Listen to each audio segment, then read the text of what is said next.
Hello students, आज हम कार्टेट के 2014 के दो सवाल को सॉल्व करेंगे। इनमें से सबसे पहला क्वेश्चन है the simplified form of 6 to the power 8 into 5 to the power 3 divided by 10 to the power 3 into 3 to the power 4। इस सवाल को हम सबसे पहले सॉल्व करेंगे। उसके लिए चार ऑप्शंस दिए गए हैं। इनमें से सही ऑप्शन को हमें पता लगाना है। तो फिर सबसे पहले सवाल को लिखेंगे 6 to the power 8 into 5 to the power 3 divided by 10 to the power 3 into 3 to the power 4। 6 to the power 8 को हम लिख सकते हैं 2 into 3 to the whole power 8 into 5 to the power 3 divided by this 10 to the power 3 को हम लिख सकते हैं 2 into 5 to the whole power 3 into 3 to the power 4। Further इसे हम लिख सकते हैं 2 to the power 8 into 3 to the power 8 into इस 5 to the power 3 को एज इट इज रख लेंगे होल डिवाइड बाय ए। अब जो है a into B to the whole power m form में है, यानी कि हम इसे लिख सकते हैं a to the power m into B to the power m। So उसकी मदद से हम लिखेंगे 2 to the power 3 into 5 to the power 3 into 3 to the power 4। यहाँ पे हम 5 to the power 3 5 to the power 3 को कैंसिल करेंगे। अब न्यूमरेटर में बेसिस 2 एंड 3 है और डिनोमिनेटर में भी बेसिस 2 एंड 3 है। सो a जो है वो a to the power m divide by a to the power n इस फार्मूला के जरिए सॉल्व कर सकते हैं। a to the power m divide by a to the power n यानी a to the power m minus n। So उसके मदद से लिखे तो हमें मिलेगा 2 to the power 8 minus 3 into 3 to the power 8 minus 4। So 2 to the power 8 minus 3 हमें मिलेगा 2 टू द पावर 5 इंटू यहाँ पे हमें मिलेगा 3 to the power 4। 2 to the power 5 का वैल्यू है 32 इंटू 3 टू द पावर 4 का वैल्यू है 81। इन दोनों को मल्टीप्लाई करें तो हमें मिलेगा 2592।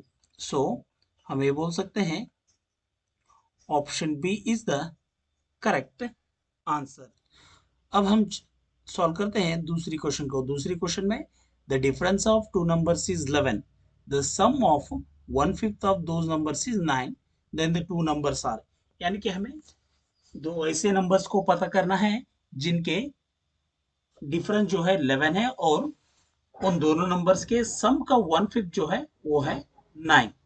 तो फिर चलिए इसे हम सॉल्व करते हैं। यानी कि क्वेश्चन के मुताबिक the difference of two numbers is 11।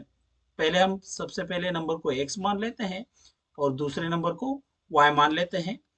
यहाँ पे हमें मिलेगा the difference of two numbers is 11, यानी हम लिख सकते हैं x minus y is equals to 11 और the sum of 1/5 of those numbers is 9, यानी 1/5 of sum of those numbers is 9। So 1/5 of x plus y is equals to 9।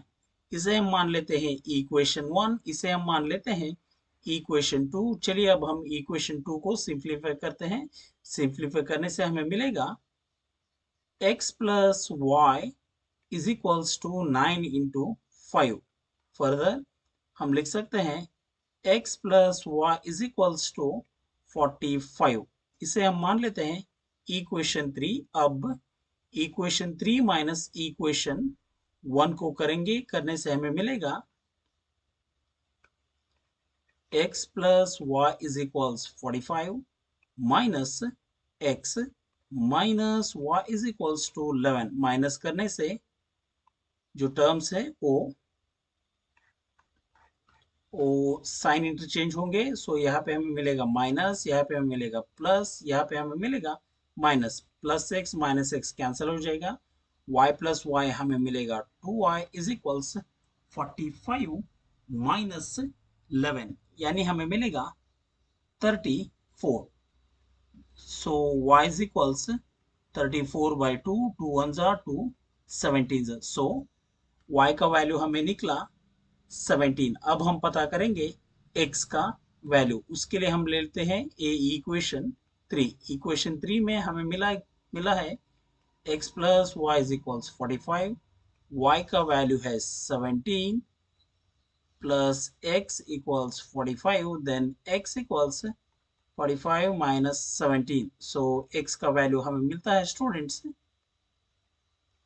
28. सो हम ये बोल सकते हैं students option D is the correct answer. ये तो students in दोनों सवालों के जवाब. मिलते हैं एक और नए वीडियो के साथ. Thank you for watching the video.